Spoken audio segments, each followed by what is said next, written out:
Donc, quelques mots sur l'axe 3 et la journée d'aujourd'hui. Enfin, Philippe a déjà bien dit tout ce dont on avait besoin pour recadrer les choses et voir ce qu'on visait. Donc, pour préparer ça, je me suis replongé dans le document d'il y a 5 ans, que je n'avais pas relu très régulièrement depuis.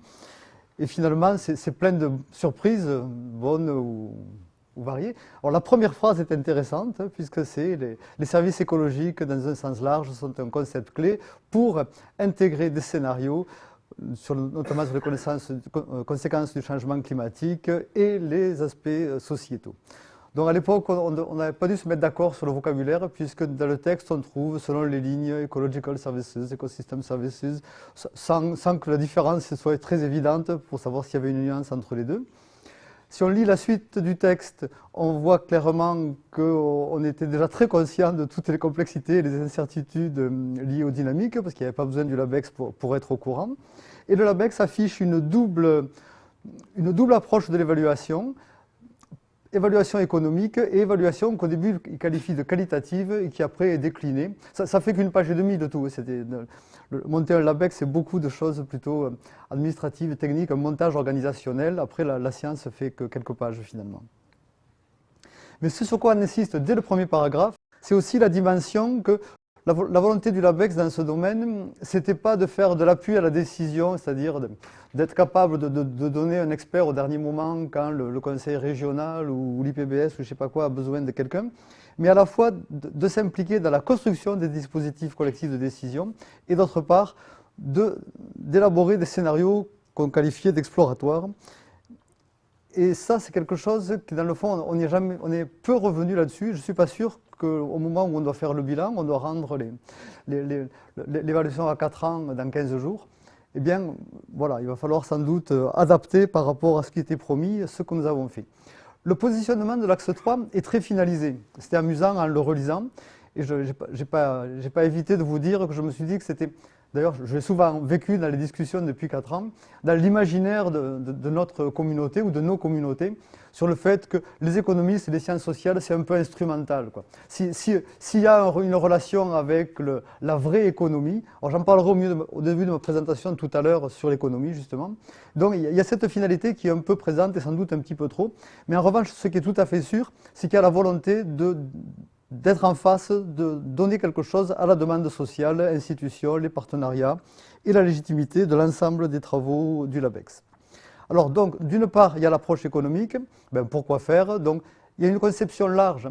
Ce n'est pas lié uniquement aux petits morceaux de l'évaluation économique telle qu'on peut la trouver assez abondamment dans la littérature, mais qui n'est pas forcément la partie la plus intéressante. En tout cas, ce n'est pas la seule intéressante.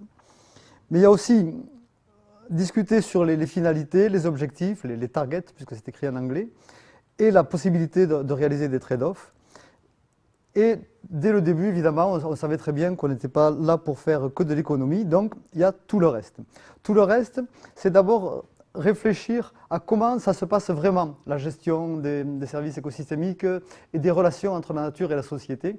Et donc l'évaluation finalement joue un rôle tout à fait marginal en ce moment dans les pratiques.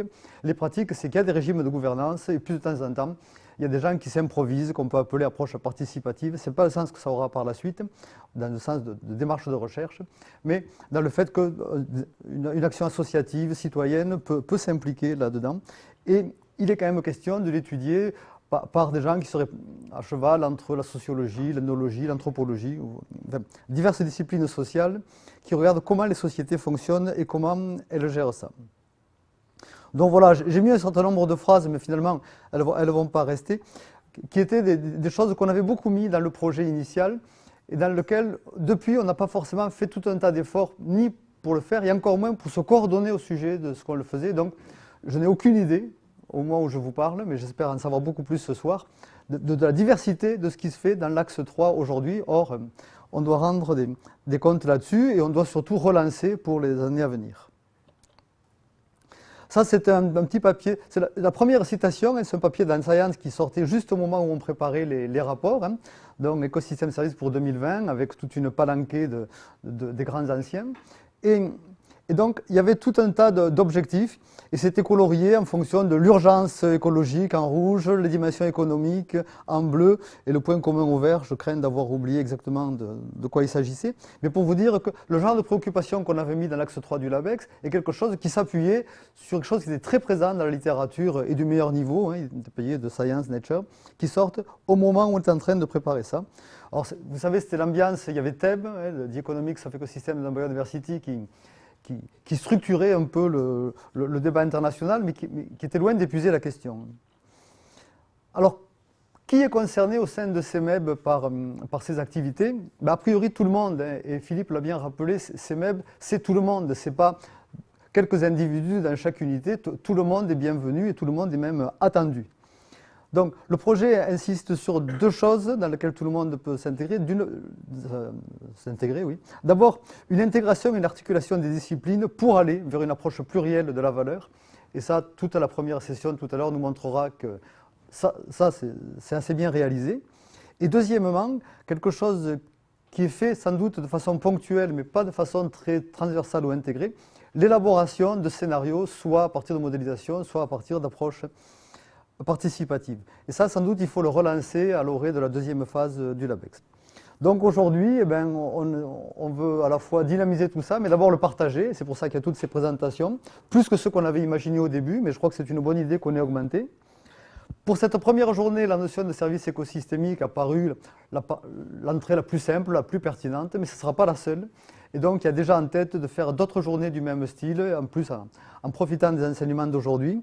Et les idées qui arrivaient, c'était sur l'ingénierie écologique et sur la compensation écologique. Donc, j'en resterai là. Et je vous remercie, on se reverra toute la journée.